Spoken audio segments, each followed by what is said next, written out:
Well, good afternoon, and welcome to the Marshall Area Fine Arts Council. What a wonderful day. It is just thrilling that you're all here. Sure, it's cold outside, but it is sunny, and we had great driving conditions. The roads are bare and dry, and in Minnesota, on February 8th, you call that a win, right? So this is just wonderful. My name is Jan Loft. Currently, I'm president of MAFAC. But the number one reason I'm here this afternoon is I have been very, very fortunate to have Jim and Marianne Zarzana as my friends for many, many years. So that's why we are all gathered here today, and it's wonderful to see you. A couple of quick announcements. I want to mention that the second annual Ekphrastic Poetry event, notice I called it an event, it is not a contest. The second annual event is getting underway. This year it's 3 paintings done by Ann Wedler, who is an art professor at Southwest Minnesota State University. Annie's work will come up here in the gallery on March 3rd. And then on Thursday, April 2nd, we will have her reception. And also that night we'll be featuring some of the poetry that's submitted as part of this event. So very soon on our Facebook page, on our bi-weekly newsletter, and in other means of publicity, you'll start seeing the 3 paintings that were selected and learn how you can enter the event. I have to thank some special people today. Things like this don't happen without the volunteers of the Marshall Area Fine Arts Council, and especially today I want to thank Deb and Lori, Charlotte and Becky, Jackie, Marilyn, Cindy, Peg, Kathy, Joanne, and Angela. Some of the people here today, some doing some work in the background prior to today, so I'm very appreciative of that. How things are going to work this afternoon, Jim will read for a while, then we'll have some special music, and then Marianne will read a bit, and then we'll stop that reading and we will have some special music. Marianne can finish her selected pieces, and then we will invite anybody that would like to come up front and do some reading with us this afternoon. Quick note too, if you need to use a restroom, if you would go through our workroom, there's a door that takes you out to the hallway. Yes, Cindy is showing the way. And you take a right, and it's down at the end of the hallway. You can't miss it. I always tell people, if you end up in the alley, you went too far. So you'll find it just fine. So having said those things, the introduction, I'm thinking to myself, what kind of an introduction am I going to do? And then I thought, you know that old show business thing? Our next guest needs no introduction. And I thought, well, that's kind of the case here. Because by the mere fact that you're here, you know Jim and Marianne Zarzana. So really, I don't have to do much in the way of an introduction. Place, if I had to have a theme, place would be the theme that we would have today. When Jim and Marianne moved to Marshall in 1989, they immediately made a place for themselves. They made a place at the Southwest Minnesota State University community. They made a place at St. James Episcopal Church. They made a place amongst the many writers and poets and authors, not only regionally and in Minnesota, but all across the country. They made a place for themselves in the community of Marshall. And no matter where they move, Indiana, Sweden, they will always have a place in Marshall. I wanted to start the program today with a poem sent to us by one of their dear friends who is retired and is preparing to spend the rest of spring semester in Italy. Dr. Susan McLean retired from the English department at SMSU. She couldn't be here today, but she sent something special for Jim and Marianne, and I asked Pat Brace if she would please read that.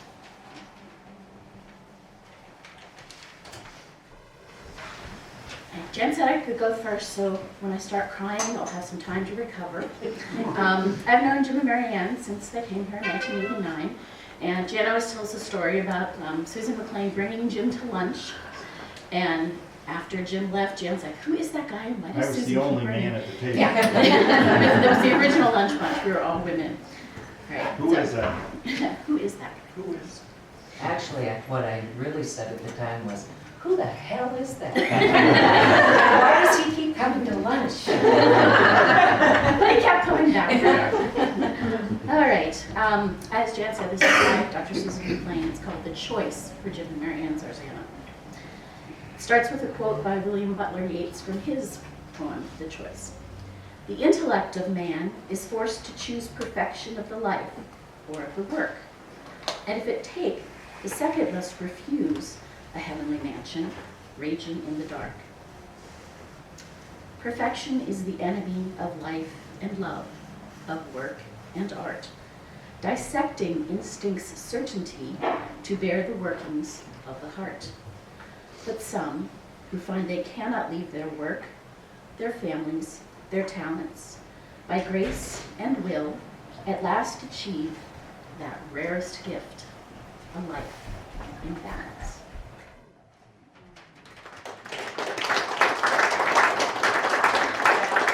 Very quickly before Jim takes the podium, I do want to mention we have some special music a little bit later on in the program. And I especially want to thank our musicians today, Cheryl Jessica at the piano, and then the Amen from the Cornerstone United Methodist Church and First Lutheran Church, Larry Jessica, Dan Giles, Doug Pilgrim, and Steve Meyer. And they are all familiar names and faces and voices because all members of the Prairie Arts Chorale as well. So, at this time, Jim, please. Thank you. As you can imagine, this is a bit overwhelming, so I will do my best. The first thing I have to say is I saw this little sign where I was supposed to sit. It says reserved, and I thought, I hope that isn't supposed to describe me, because that's really not the way it goes. So I timed myself and I went 19 minutes, but I didn't cry. So I'm crying here. So please do bear with. First off, thanks to Jan and to the MAFAC crew that worked so hard to host this today. Thank you all for coming. Some of you came from miles and miles away, and it's very, very much appreciated. We haven't bought our condo yet, but we can put some of you up in shifts. So just, we'll see you all again. As you know, I'm going to read today from Book 3 of the Marsco Saga, the Marsco Sustainability Project, which could also be called the Marsco Delayed Project, because I promised to have this done in 2017, and it wasn't finished until November of 2019. But a little bit about the work. I was talking to Elaine, our daughter, who lives in Sweden, and she's one of my primary readers. She and I have a very good writer relationship, and she reads my drafts. And I said to her at one point, parts of this read like Jane Austen. It's sci-fi, and parts of it read like Jane Austen. Because I pay such close attention to relationships. And she said, Dad, remember what T.S. Eliot said, steal from the best, So the part I'm going to read you today is one of the more Jane Austen parts. However, I was in Sweden. This was Christmas a year ago. The book was still in draft form, and I was actually editing book 4. I wasn't editing book 3. But she was reading book 3. Now, you got to picture this. She had a very difficult pregnancy. And she was about 4.5 months pregnant that Christmas that we were there. She was still sick. She said, I don't want people to say it's morning sickness because I've been sick for 4.5 months every day, all day long. It's not just in the morning. Anyway, she was in a little bit of an altered emotional state. And she was reading chapters near the end, which is not what I'm going to read you today, but she's crying. She's just like crying. And she's going, geez, Dad, this is intense. And the next night, she's reading the next chapter. Same thing. Geez, Dad, this is intense. So I'm warning you, you get a picture today of what I'm going to read. And you know, like I say, it's the Jane Austen part, but it gets into some pretty heavy stuff at the end. But I do want to say, if you're not a sci-fi reader, it's not sci-fi so much as political sci-fi. So it really does examine a political world. It's set, in this case, 150 years in the future. But okay, so today I'm actually going to take off reading from where I left off, almost exactly the same spot I left off when I read at the Marshall Library. So I'll give you a little background to that. And like I said, it's not going to be so intense. You'll hear things like Newgrange, which is the name of this very successful ranch that Sarah Brunel, that's one of the characters we're going to be reading about, Sarah, her father owns it. It's a very successful farm, and it has a lot of advanced technology that just kind of gets mentioned in passing. So there's water condensers because of droughts and stuff like that.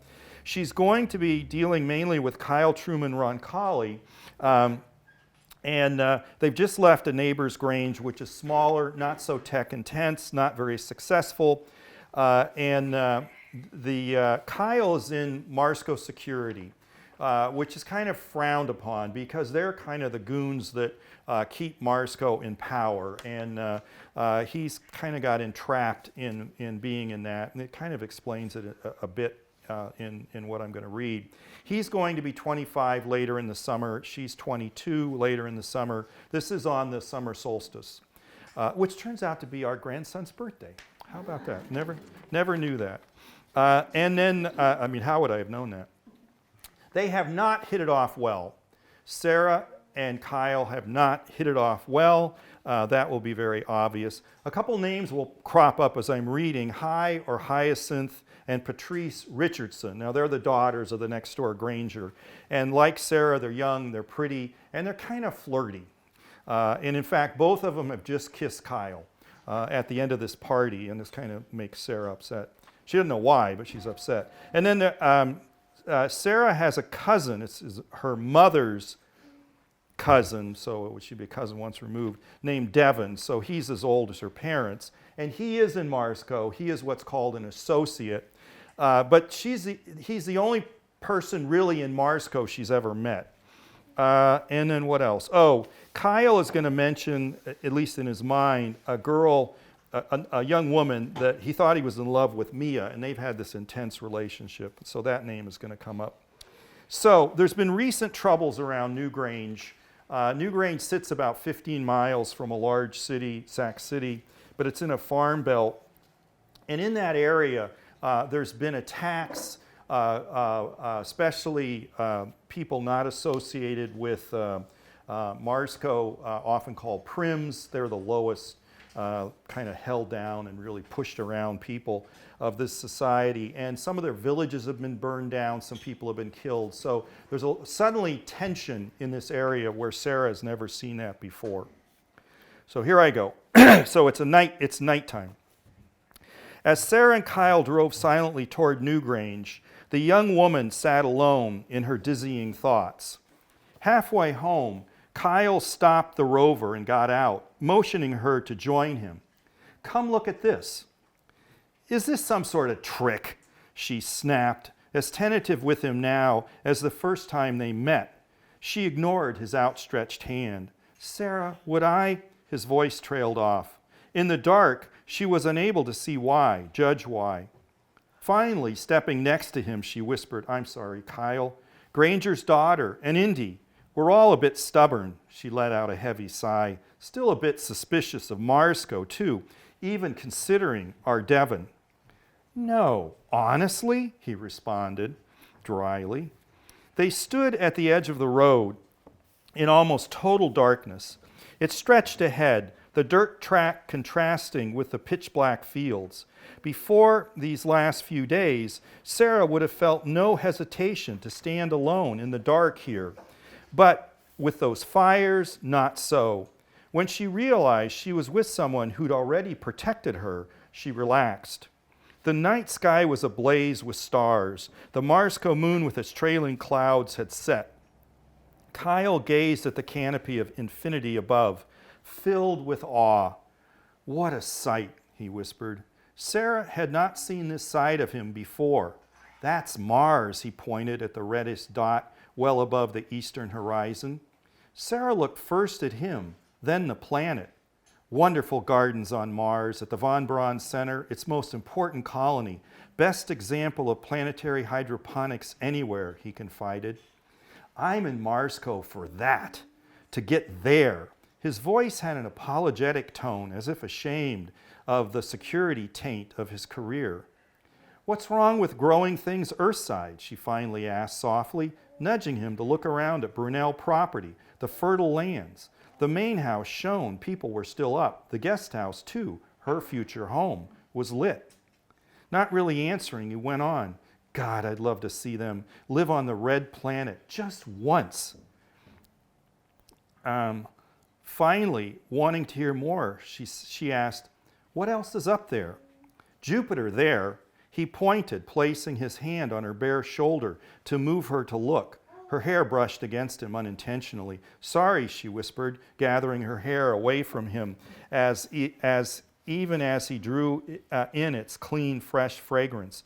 "No need, honestly," he went on quickly. "It's the brightest visible object right now. It's facing us full on, brighter than Mars." He paused to make sure she saw, but found her looking at him, smiling, then looking away. "Venus is the morning star at this time. Come morning, all the stars will be gone, but it'll still be visible, bright all by itself. Night like this," she said, "if we had a telescope, we could see Galilean moons. And some asteroids," she added. "Devon's shown them to me before." He was impressed. They remained silent. Even though it was the Richardson daughters who'd kissed him, he wanted to pour out his heart and mind to Sarah. He wanted to speak with her in a kindly way, not gruffly as he had, or weakly as though frightened by her. Maybe confide about Mia. Her promises made no sense at all. Hints of sustainability. And Marsco recontrolling everything. Talking about Mia to Sarah might help him sort it all out. But no words came. In the end, they walked back to the rover, still in their separate worlds. At the Grange 10 minutes later, he waited for her to say anything, something, anything. Shadow was out in the garden as soon as they walked toward the house, greeting Sarah, protectively nudging Kyle away from his charge with a low growl. "Good dog," she petted him, "good dog." "Hey, pup," the associate stated to the hefty lab. "Sup? I'm a friendly." "He's not so convinced," Sarah laughed sympathetically. "Well," he said with abrupt finality, "I'll be off. I'm still 500 meters away." In the due east, the pool house was now silent. In a more southerly direction stood the smallest guest house he was sharing with Devon.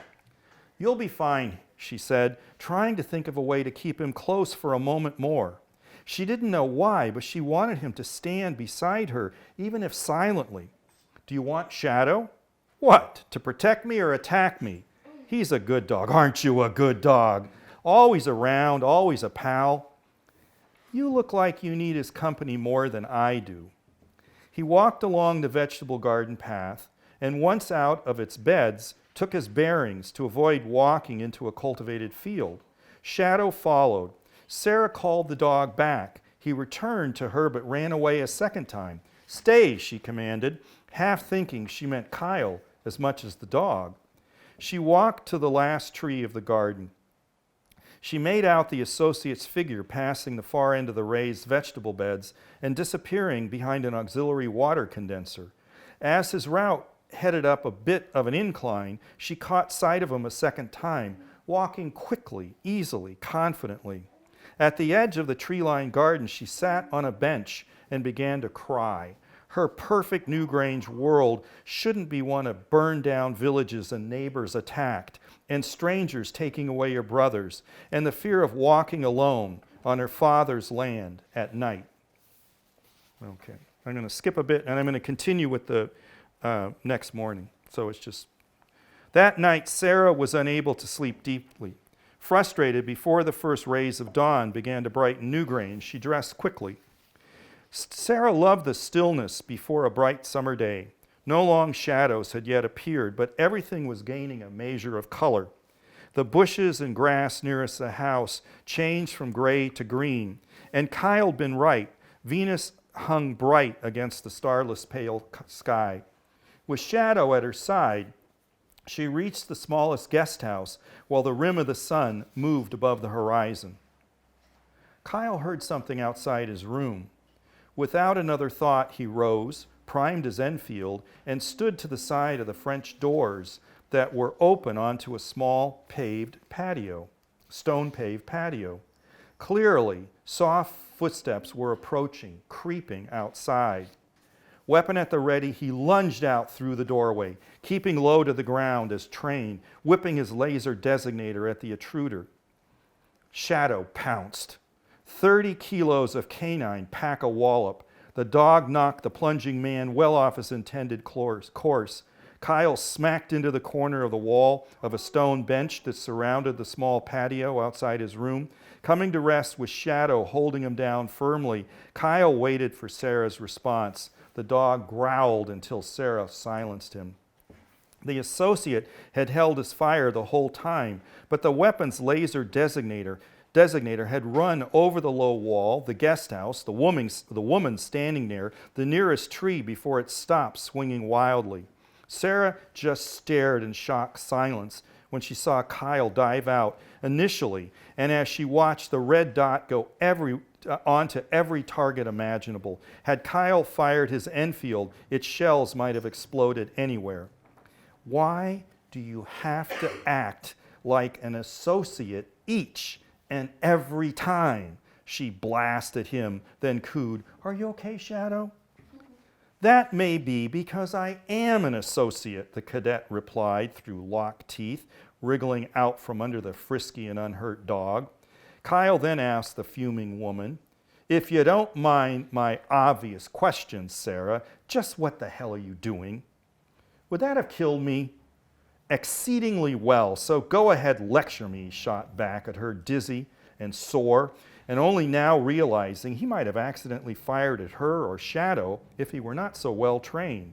His shoulder thrummed with pain. The dog had pushed him into a sharp corner of the knee-high stone wall surrounding the patio. "Is that how you get to Mars?"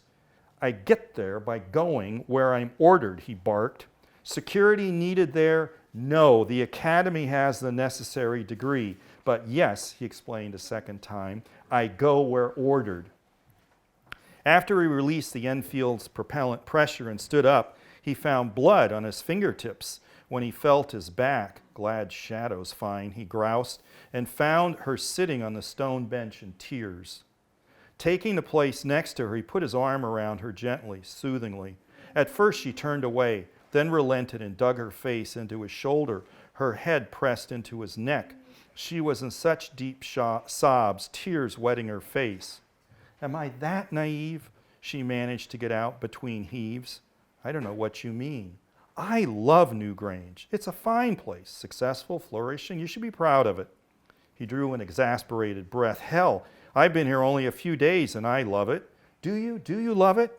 "Of course I do. But I've never seen anything threatening around here. All I've ever seen here is life, new crops, cows calving, kittens in the barn. Damn," she let slip, about the harshest remark she ever made. "What a bitch I am. And you having all this knowledge of my home, and so comfortable amid those prims the other night, and me so rude to you, and at the stream bed when you, and last night at the Richardsons, and before, the way you were so kind to the prim Watanabe, and now he's dead."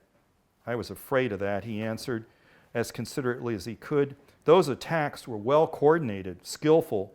He drew a breath. "But for what it's worth, he was a Sid. No prim scar, notice?" he went on. "Never was a prim, for all the good that does him now." His comforting arm stayed around her shoulders. Her sweater made her shape unmistakable. Sleeveless, it allowed him to feel her arm's soft skin.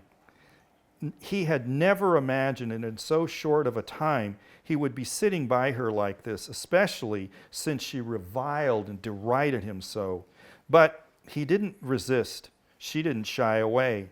He thought, "Been falling for you from the first moment," he confided to himself, a growing affection he vowed he would never admit to her. Considering his passion for Mia, he hadn't been all that successful with women. They sat for several minutes while her sobs slowly stopped. "Did I see blood?" "Shadow's fine," Kyle joked, giving the dog at his feet a playful nudge. "Your blood. I'll be fine." She made him pull off his shirt, which was streaked with red. "Your wound hasn't reopened, just bleeding a bit." He had a first aid kit. "I'll clean and bandage them again before Nurse Patrice does," she let slip. "So I'll survive, definitely." After finishing with his recent wounds, Sarah touched 2 other scars on his back. "Flak jacket saved me from much worse," he explained in a matter-of-fact Legionnaire way. He sat back down silently and she went on. "You asked me something the other day and I never gave you an answer." She drew a breath. "Actually, I ignored your request." "What was that?" "You asked me to take you around to meet some of the Grangers and Prims in the area." "Did I? I'd forgotten. It was all that's gone down in the last 48. Feeling comfortable in his presence, Sarah smiled. "Yes, well, if it's safe, and if you still want to go with me, I'll take you if you're staying a day or 2 longer." "I'd like that.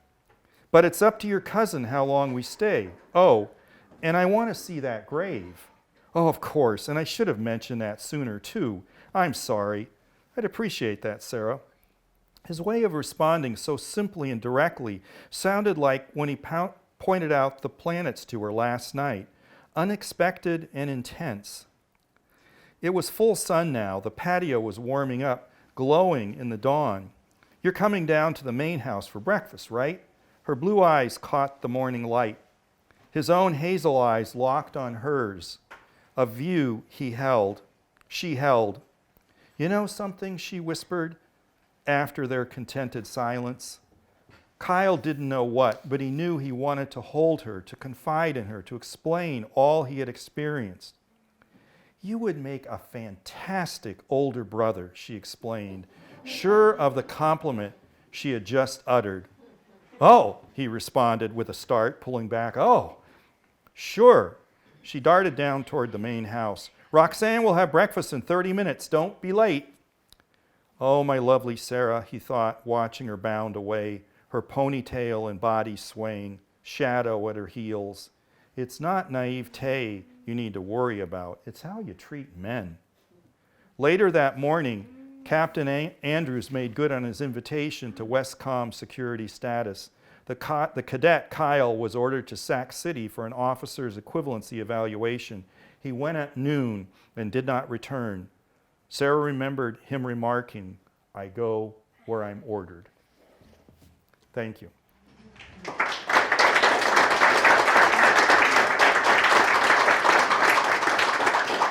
can pause now for a commercial break. We can add that, of course, here at the Marshall Area Fine Arts Council, we have volume number 1, the Marsco Dissident, and we have volume number 2, the Marsco Triumphant, and Jim brought along a supply of volume number 3. So if anybody would like a signed copy after the program today, I'm sure that Jim will gladly do that for you. And now, if you would, your first song, the Amen and Cheryl Jessica.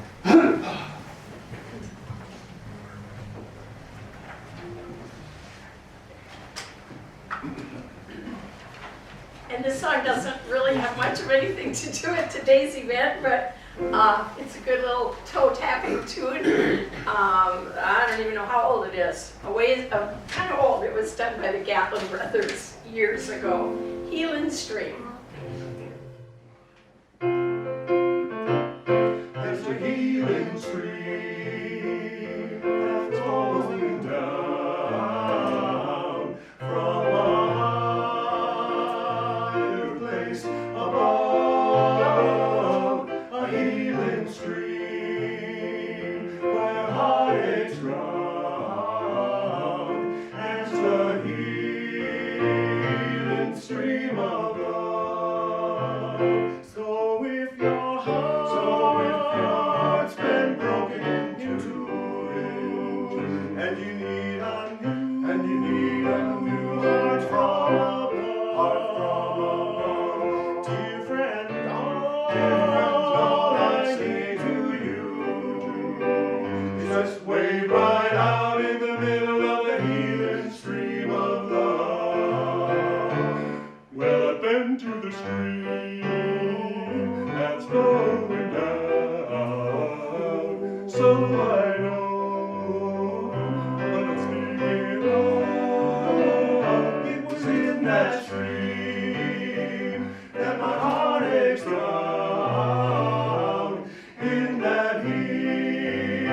say to you is just wade right out in the middle of the healing stream of love. Wade right out in the middle of the healing stream of love.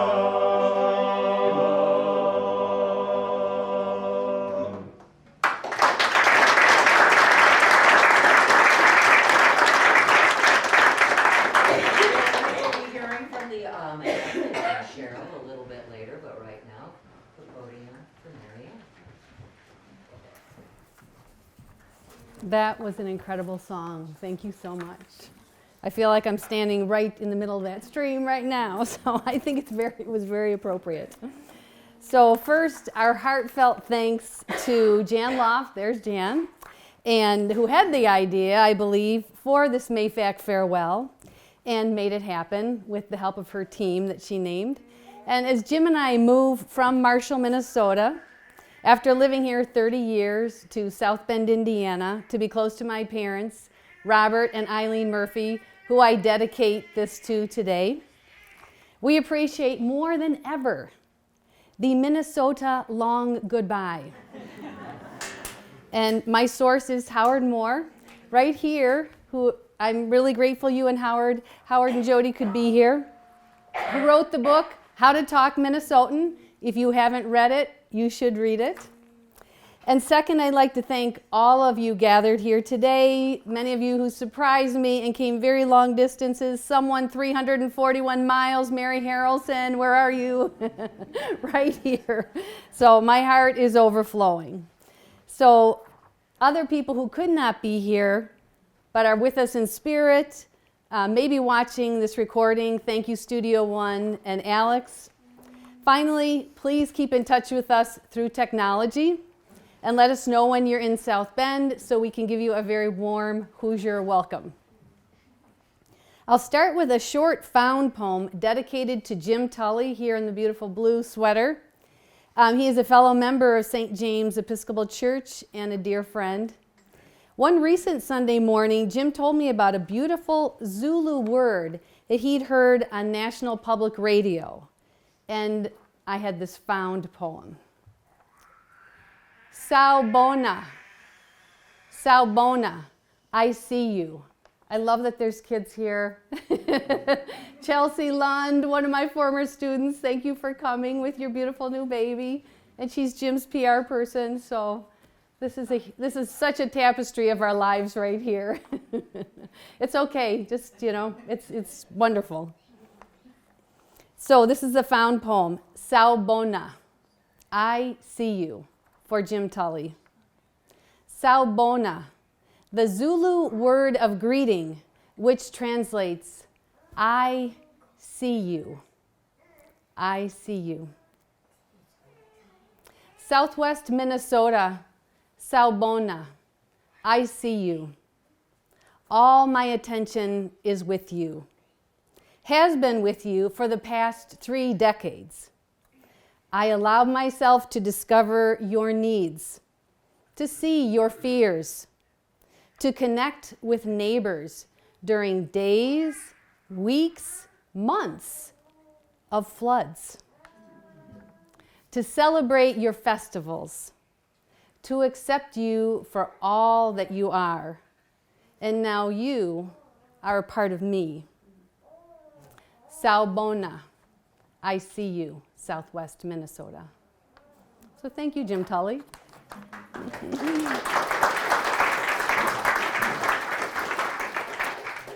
So the first poem I'm going to read is flyover country. And that's a pejorative word or phrase, flyover country. But I use that as my thesis title for my graduation thesis at Mankato. And to me, it's a beautiful phrase because this is where we all live. Flyover country. Beyond your plane window at night, the glare of urban sprawl surrenders to darkness, sometimes studded by diamond clusters of light, marking towns with names like Vesta, Echo, Cosmos, and sleepy eye. Places where people read all the obituaries, know the part each played in the drama before passing, know the gossip. What if your pilot made a surprise landing in Sacred Heart? You might touch down for once in a place so silent you'd hear the wind in prairie grass, insistent as the whisper of your own strange and unruly truth. And that's in Farming Words, The Harvest of Literature at a Prairie College, put together by Bill Holm. The second poem is, Jan mentioned the ekphrastic event. I wrote this in response to the pictures that they had last year. Laura Migliorino was the artist that we chose, that MAFAC chose, and this is in response to her art, her photo that was called Window Vines. And the title is Citizen Song, and there's an epigram that I've added. It's by former U.S. Ambassador to Ukraine, Marie Yovanovitch. And the quote is, "Every citizen doesn't need to do everything, but each one of us can do one thing." Citizen Song. When green comes again after long absence, announces its entrance to the trashed, broken, when leaves unfurl flags ready to wave hope to all who faced grave losses, body bags. What matters? Know you planted a seed with your hands.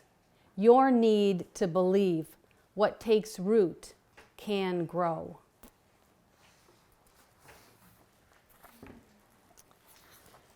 Mammogram choreography, and this is dedicated to Pam Nibby, who works at the Mammogram Lab here in town. All these poems are connected to Marshall and Southwest Minnesota. Mammogram choreography. Pam, the technologist in red print scrubs, positions me precisely, moves my limbs with geometric exactitude, coaches, place your feet here. Now reach and hold on to this bar. Leaning closer, closer, right there. Breathe in, now hold it. Are you okay? Good, now breathe out. Both choreographer and lead, she performs a fleeting pas de deux with me. Not the medieval dance macabre, those skeletons who summon the living, rich and poor, equal in mortality. I've taken you by the hand, you must come to my dance. Instead, under Pam's tutelage, women curve in a dance of life as she captures in black and white images that make up the shadow of a bad seed. Some ask, how can she do that all day? When I comment on how well she does her work, she smiles and says, thank you. I'm saving lives. Many others I love, who have also inherited this family medical history, enact this solemn annual ritual. Mother, sisters, aunts, friends. Afterwards, we each step out into open air. Breathe in, breathe out, lean in to the rest of our day. Embrace anew the sweep of each shining moment.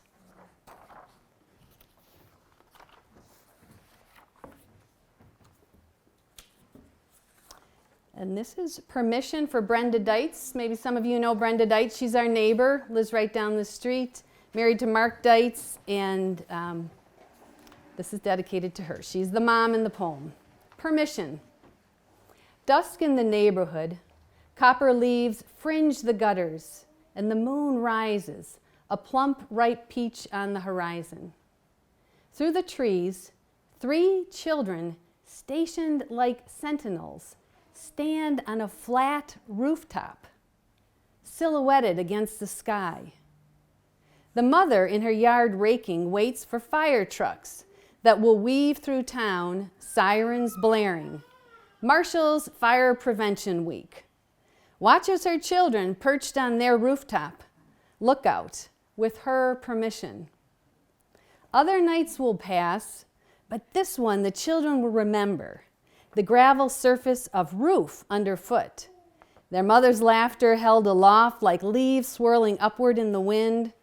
Their father's voice at the back door hollering at them, "Stop stamping," subduing the children only slightly as they wait with their world spread out for once below them.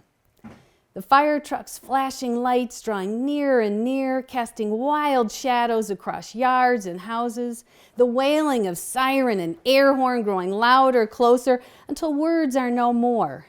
Nothing but the wondrous thrum, filling their ears, heads, and chests.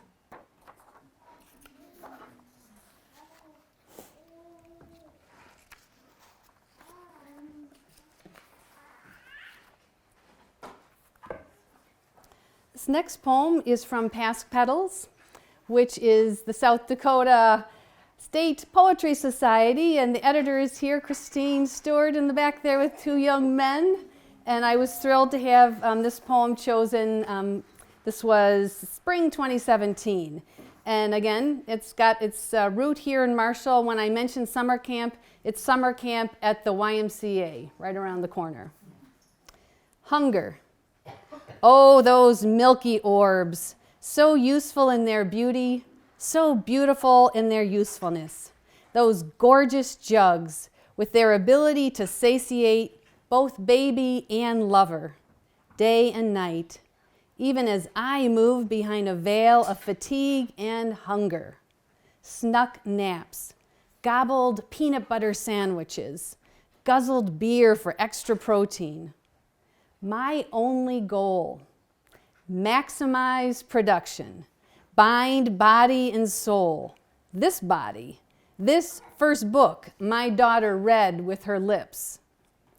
I miss those breasts, brimful of milk, and so does my husband. So we tell stories to bring them back for brief appearances. He recounts his emergency stash of baby formula. Bottles nestled into socks like small creatures burrowed deep into his bottom drawer. I'd mandated a ban, a prohibition on all such bottles. My baby's lips would suckle only from my nipples, drink only my milk. But this ravenous baby girl never left any excess to pump, freeze in the fridge. When I believed her belly full enough that I could dash off for lunch with a friend, leave her with her daddy, later he'd tell me how soon she cried, inconsolable. His contraband discovered, I conceded. At 21, my daughter carries her breasts well, holds them high, open to a hard world, holds them against me when I hug her, sweaty, after she's told me the story of her tough workday at summer camp.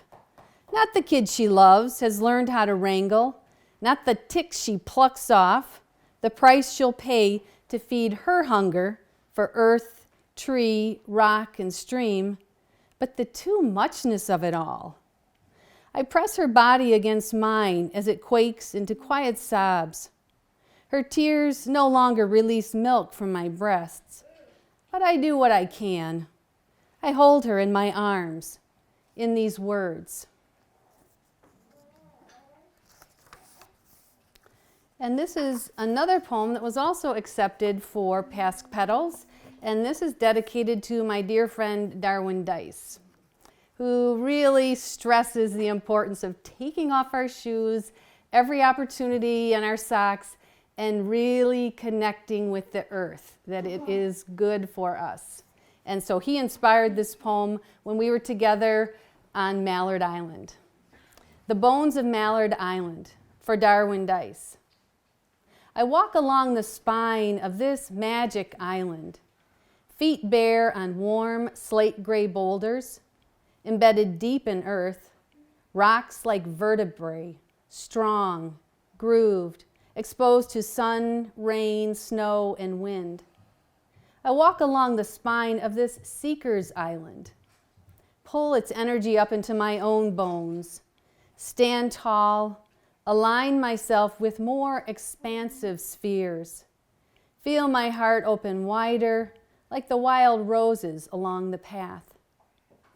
I walk along the spine of this musical island, listen to bird song, white-throated sparrows, wind whisper in birch, cedar, pine, waves that lap along the shore, laughter that spills from a canoe. I walk along the spine of this sacred island, sit alone in drum room, read in Ober's study, nap and dream perched in birdhouse, and at day's end, gather at table in the Wanigan, later circle around the campfire, under the stars, to feed my body, my soul. And I also mention Jean Replinger, who a lot of you know, we wouldn't have a Mallard Island if it wasn't for her, and she'll be watching this recording later, so thank you, Jean.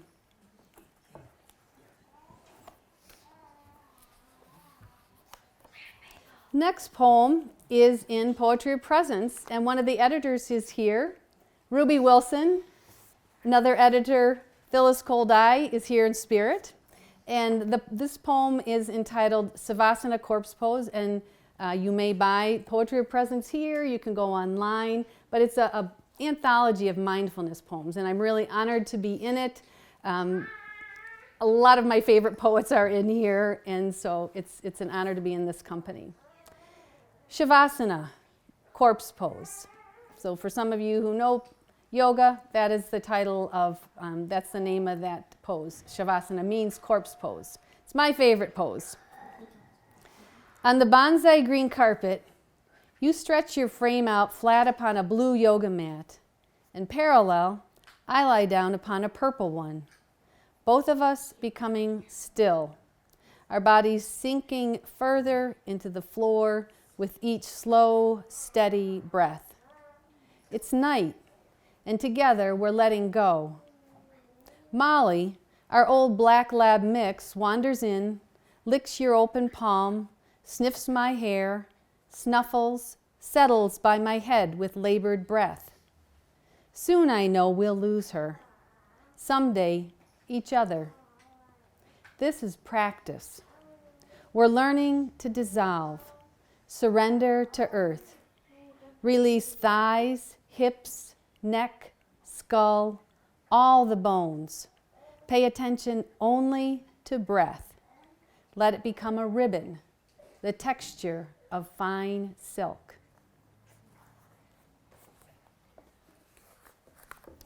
This next poem started in Sweden, but it's very much rooted here in Marshall, Minnesota.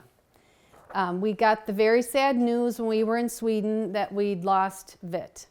Many of you know Vit, who worked at the Hunan and who was an extraordinary artist in every sense of that word. And so this is titled simply Vit, for Pravit Vit Rojawat, 1961 to 2020. Each time we arrived at the Hunan Lion, your smile embraced us as if we were family. Each time you served us, you remembered our favorite dish, say red Thai curry with chicken. Each time we called for takeout, you knew our voice, said our name like a father who missed us. Each time you created a new appetizer, you'd entice us to try it. How could we resist? Each time we celebrated a birthday, you'd create a fancy dessert, our silhouette in chocolate syrup. Each time, no matter how hectic, you kept your calm, your cool, your core of kindness. Each time you recalled and asked about the details of our lives, we felt seen for who, not what, we were. Each time you traveled back to your native Thailand, you returned from that lush land with a glow, refreshed. Each time we gaze at your paintings, we're riveted by all that your brushstrokes brought to life. But most of all, Vit, we're in awe of what you created every day with every grace-filled gesture. The last time I saw you, you asked about our move. I replied, in our new town, there will be good Thai food, but there will be no Vit.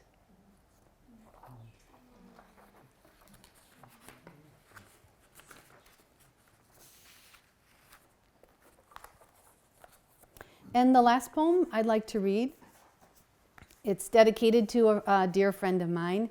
It's called Saying Our Names, and it's also in Poetry of Presence. Saying Our Names. And poets can, even though it's published in here, so if you hear something, editor, Ruby, I'm just changing something, everybody will know when they hear it. But we can change it, right? We're writers. We're always revising. Saying our names.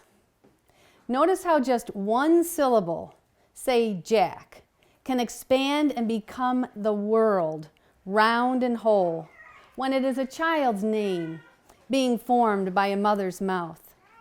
I've overheard women in stores and airports, restaurants and trains, sprinkling their talk with the name of a brand new baby or a grown child. Morgan, Nora, Tornay, Kyle, Joseph, Ava Rose. They sing each vowel and consonant so the name stands out, resonates, a pure bell, whether the tone struck is a major key, proud and strong, or a diminished minor note. Sometimes, when my daughter catches her own name, Elaine May, part of a story I am telling a sister over the phone, later she'll ask, quasi-annoyed, were you talking about me? Yes. Endlessly, shamelessly, I tell stories about you. I say those fluid syllables chosen for the meaning, light, and to honor your grandmothers, chosen after discarding countless names. Yes, I say them again and again and wonder at the world they have become. Is this how God says our names? Is this why sometimes when I hear the wind rustling through the trees, I turn and listen? Thank you all so much.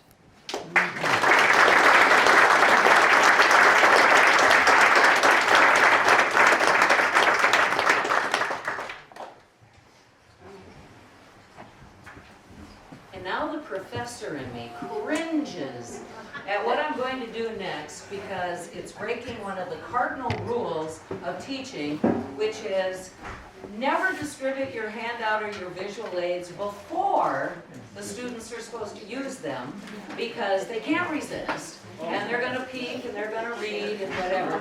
So we have something that we're distributing to you. If you would kind of hold off for a moment, this will all make sense as Cindy distributes these. Yeah. If every second or third person would share, because we don't have enough to go around, but we have several persons. Come on in. Come on in and find a chair. There's a few. Continuing with our theme of community and place, this is a complete surprise for Jim and Mary Ann. They are completely unaware that what's going to happen next is going to happen. What did W.C. Fields say once about working with dogs and kids? Anyway, one of their dear friends, Phyllis Cole Dye, could not be with us today. And I know that no one wants to think that behind their back or when they're unaware, they have friends working in cahoots together, but Phyllis could not be here today, and so she sent something very, very special. She wrote this song, and it goes with our theme of today of place and community. It's entitled, There Is a Still Place. They can have their copies now. And of course, lyrics as well, Phyllis Cole Dye. So what we're going to do is the Amen and Cheryl will go through this song. You can acquaint yourself with it. And then it was Phyllis's hope that when they're done singing the song for the first time and acquainting you with it, that if you can, you would all join in. So, We're actually going to do just first one and then we'll stop. Okay, You'll catch on. okay. So as composed by Phyllis Cole Guy, there is a still place. Yummy.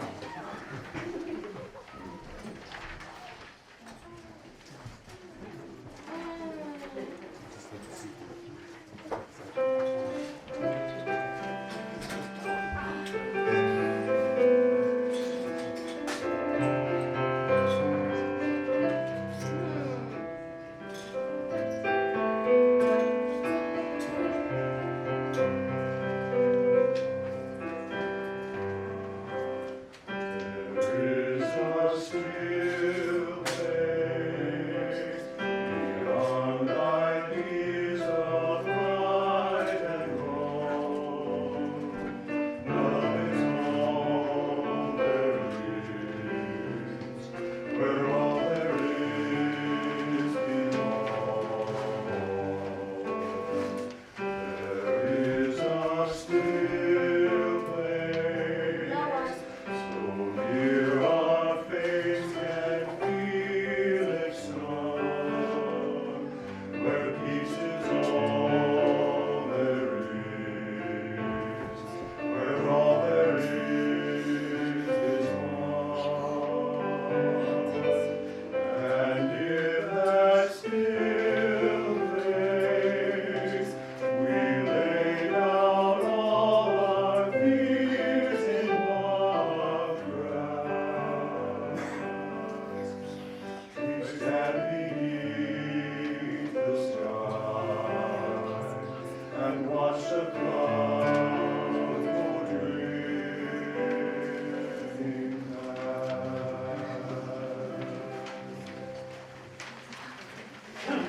So now we're going back to the beginning, and we just invite you to jump in with that as you will. So, and we'll keep all of the interludes exactly as they're laid out, because it really is quite lovely. There is a still place.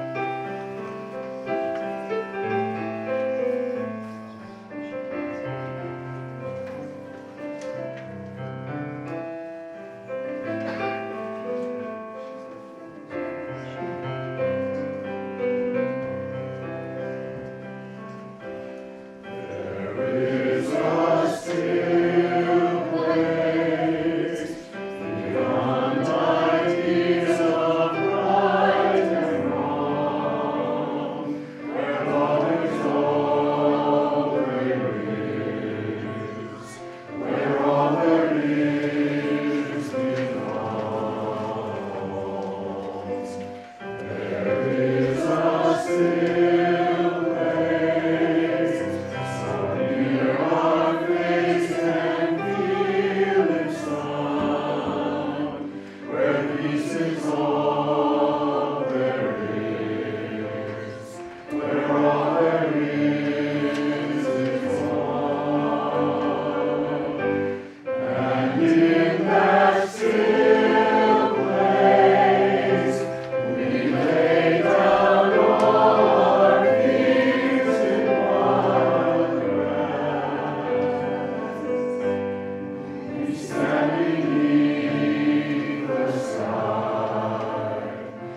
Saturday Night Live. That was lovely. And some of you, all of you, but some of you especially have beautiful voices. We ever put together a martial choir. I know who it was. Wasn't that beautiful? And I know that Phyllis Cole Dye will have the opportunity to see this video. And wasn't that something? And we've had that planned for weeks. I emailed her one day. You haven't told them about this, have you? If you haven't, don't.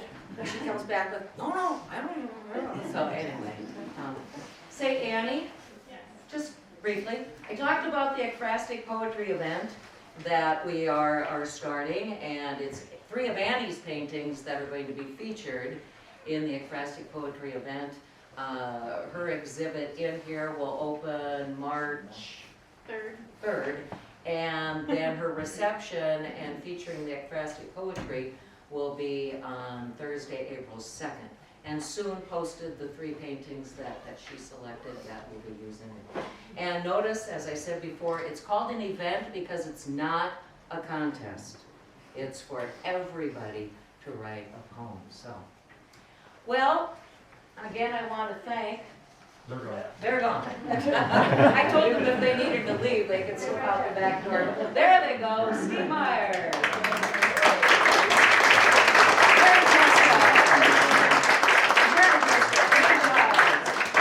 Pilgrim's duking it out. He's still back there. So, but thank you to them, the Amen and Cheryl Jessica. And now we've reached that part of the program where I'm pretty much going to lose control of things, because I don't know what's going to happen next. If there's anybody that came prepared today, Dee is going to read something, okay? And anybody else that wants to come forward and share something for Jim and Marianne, please come forward, Dee.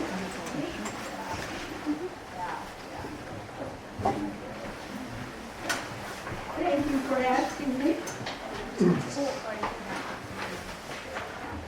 Now, I have loved alliteration for as long as I can remember. So I have written a number of short stories, and each one starts with one letter. Today's we're going to celebrate the letter T, and the story is called Tommy's Trauma. If I'm a little hesitant, I am probably the oldest person here, and I have macular degeneration, so I'll read it as best I can. Taylor terminated trucker talk at the truckers' travel terminal and trekked to his trusty truck that he titled the Titan. He was trailed by Tommy Townsend, a transient from Tennessee. Talk in the terminal says you're trucking to Tennessee, and this touchy trigger at your temple says you're taking Tommy too. Threatened Tommy with a Tennessee twang. Trent turned toward the transient, a tense, tall, thin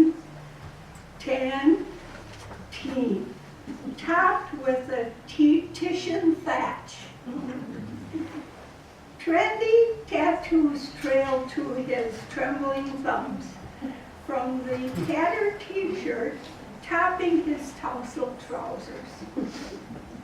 Trent took Tommy at his talk, but wasn't threatened. His truck was his territory, and Tommy was trespassing. He was tempted to teach Tommy a truth or two and treat himself to some truck-type theater. What you trucking in the trailer? Tested Tommy. Turtles. Terminally ill turtles with traumatic turtle toxemia. That was fun. I'm taking them to try a test treatment.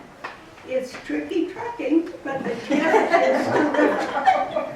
I took treatment with a tetanus antitoxin to truck these toxic turtles. My trust in the treatment is tested, though, with this tickle in my throat. Taking time to think, Tommy touched his trachea as he too thought he had a tickle in his throat. As he tended to the tricky throat, Trevor turned up the temperature in the truck. Trucking these turtles, I've had trouble too with temperature. They told me this toxemia tends to tangle with your temperature. There are times, as I think about it, it's torrid in here, and the temperature is temperate like today. Tommy, with a tickly throat, was terrified as telltale threads of tangled temperature trickled on his temple.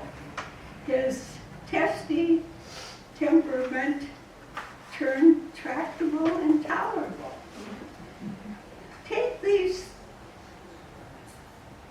For take 3 of the Torment Theater, Trevor told Tommy there's turkey tacos in that thermal tote.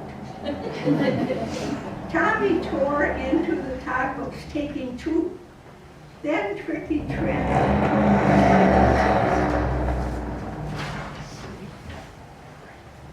This turkey tastes tainted to you? These tacos are Thursdays. Throw 'em. There's a threat of tomatoes. Tricky, tickly-throated Tommy with temperature troubles now was tending this tremendous tumult in his tummy. Trent tendered some Tums, but if truth be told, the tacos were today's. As he tracked trusting Tommy's tribute to his theatricality, Trent was titillated but threatened by the thought that Tommy might throw up in his trailer. It was time to trade the tempest in this teapot for Tennessee trooper troubles.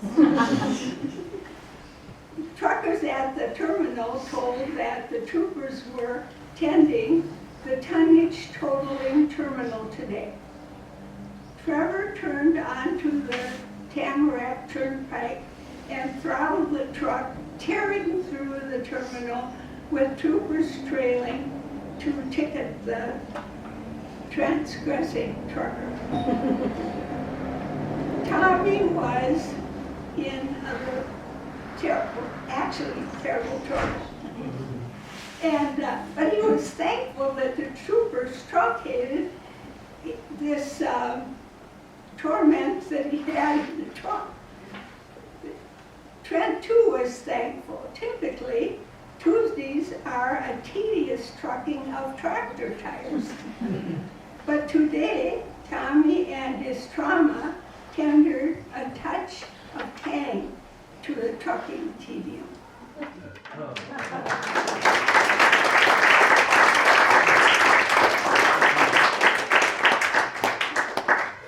Is there anyone else that would like to come forward?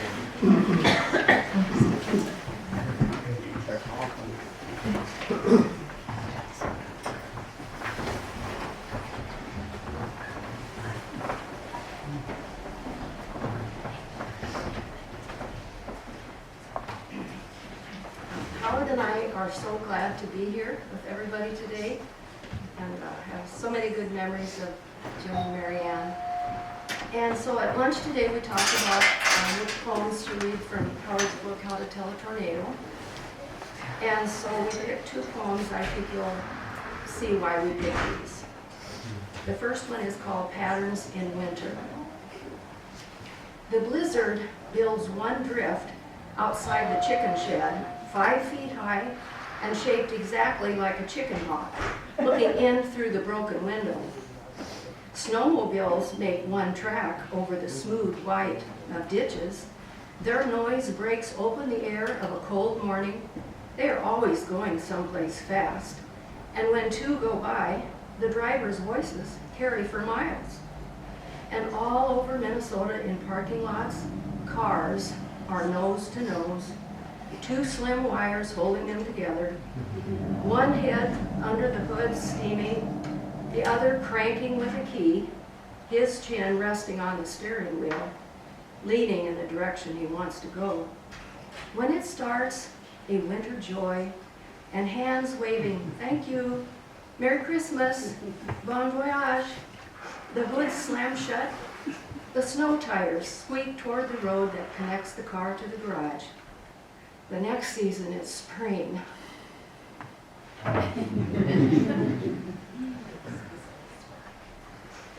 And then this one is called Winter Moon. At 3:30 a.m. Central Standard Time, I see the moon out the kitchen window looking like Earth. The wind is dead. The snow has stopped. I check the thermometer, 0.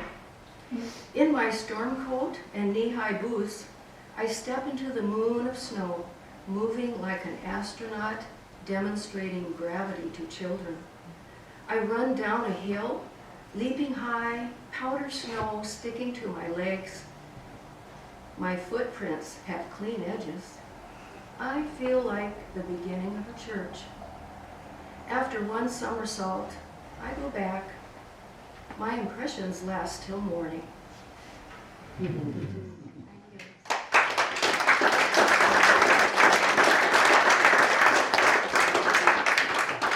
Does anybody else share something, read something? Oh, fun.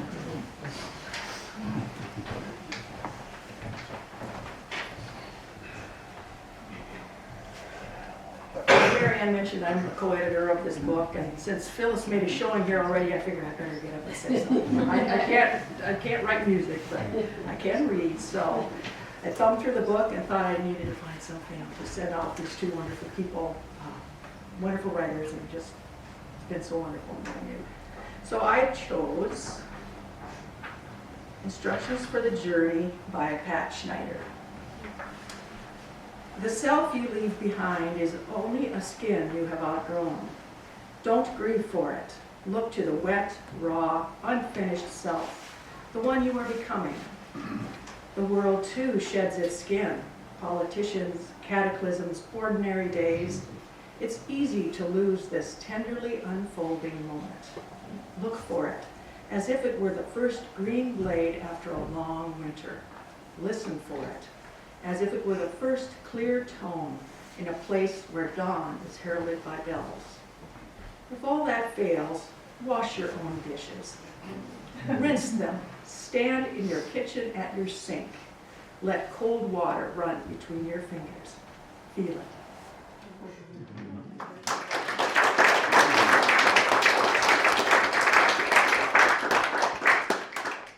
Any others that would like to read it?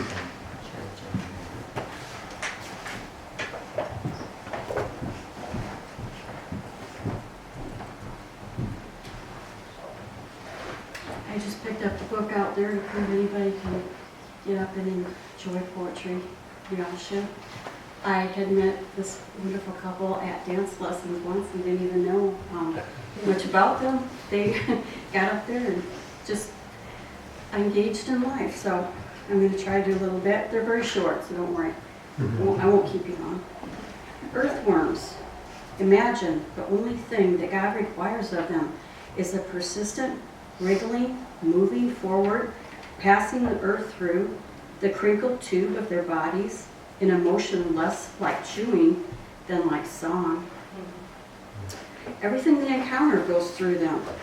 If the sun sets, drugstore clerks, diesel fumes, and sidewalks were to move through our bearing centers and emerge subtly differently for having fed them. Looser somehow, more open to the possibilities of life. They say the job of angels is to sing to God in serum choirs. Perhaps, but most jobs aren't so glamorous. Mostly the world depends upon the silent chanting underneath our feet. To every grain that enters, welcome. To every parting note, be blessed. And one other quick one. Blessing the boats, since we can all relate as Minnesotans to this. May the tide that is entering even now, the lip of our understanding, carry you out beyond the face of fear. May you kiss the wind, then turn from it, certain that it will love you back. May you open your eyes to water, water waving forever, and may you, in your innocence, sail through this and that.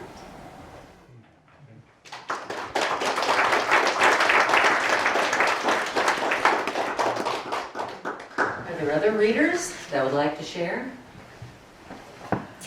If not, again, I want to thank Studio One for making time in their schedule to be with us today.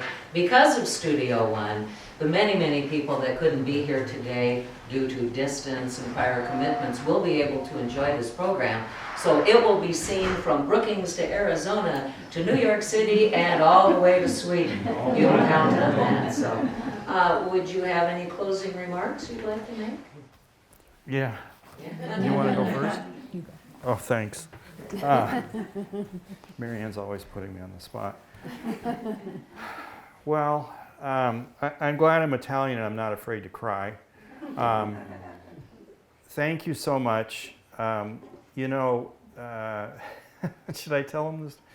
We came to Marshall and 30 years ago in August, and I assured Mary Ann on the first day we were here, it was hot, windy, you know, just blowing up a storm. And it wasn't a storm, just summer wind. And Mary Ann, in 3 years, we're out of here. And 30 years later, here we are. And each day it's harder to say goodbye, partly because each day there's more to pack. If you want to come by and grab some books, please. We're just overwhelmed, right? I mean, I'm speaking for both of us, but it's just been overwhelming. The lunch bunch, St. James, other people we've met, former students, it's just overwhelming. And thank you. That's all really I can say is thank you. Did you want to? You can stay up here. Oh, I can stay up here. Well, I want to thank Pat for reading Susan's poem. I know that wasn't easy. And just again, thank Phyllis, who isn't here, but she'll see this. That was incredibly overwhelming to have someone compose like that. And you all did, like Jan said, you all sang.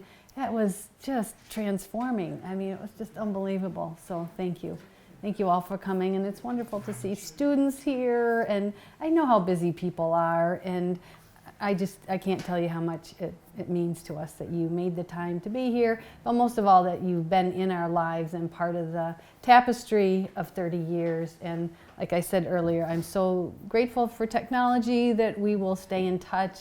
And I just wish blessings on all of you, from Dee Risdall, who is from the charter member class at Southwest, who's a dear friend and who read her tea poem, to some of our more recent grads, Maylee Gutierrez, and it's just I'm just so glad we didn't end up staying here just 3 years. I'm glad we were here for the long haul, and we are going because we're being called back to be close to my parents, and so, but it's hard. It's hard. It's hard. It's very bittersweet. So please stay. They have wonderful treats here, and just stay and give us more hugs. And or if you need to leave, leave. But thank you all very, very much.